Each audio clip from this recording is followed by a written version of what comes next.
Well, Caoirlig, I want to welcome the Minister to the House, and I want to just indicate some degree of disquiet, and I'm not going to be in a point-scoring mode, that this annual transition statement was apparently published today at lunchtime, and we are supposed to be responding to it, and oral statements are supposed to be made to it within 4 or 5 hours. That isn't satisfactory, and I just want to say that. And I'm not blaming the Minister; he's barely warmed his seat in the department, but it's wrong that we are being treated in this way.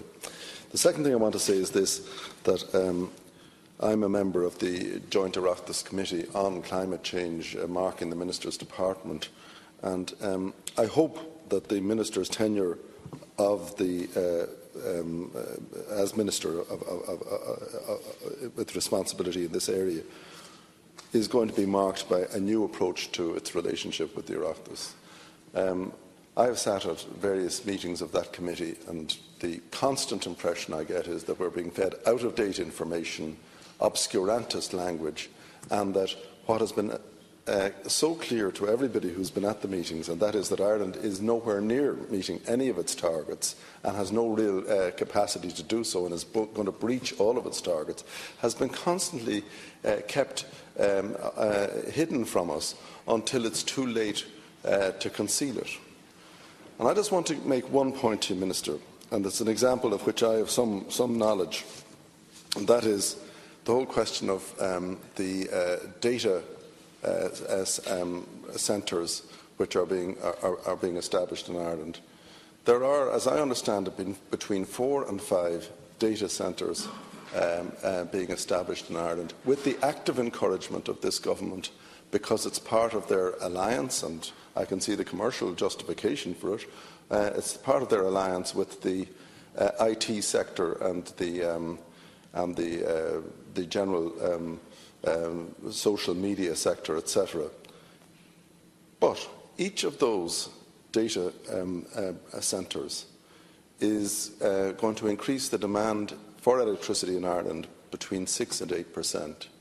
And if 4 or 5 of them are constructed, as is current government policy, the overall demand for energy in Ireland, on that account alone, in 4 or 5 places in Ireland, is going to increase roughly between 30 and 35% over the next 4 or 5 years.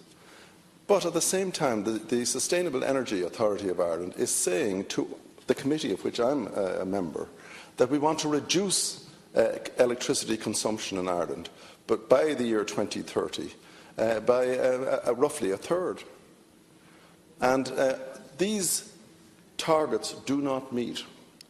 And Minister Naughton's department was bending over backwards to avoid admitting that the area of responsibility for which it had responsibility was one which was not going to meet its targets, and that other aspects of government were pursuing radically different policies to increase the demand for electricity in Ireland by an order of 1/3, at a time when the SEAI were looking for a reduction of 25 to 30%.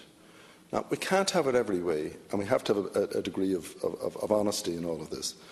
And I would say to the Minister, and I know that this afternoon's affair or this evening's session has been prepared in haste, and we have a kind of a list of bullet points from a whole series of ministers with no response and no real input.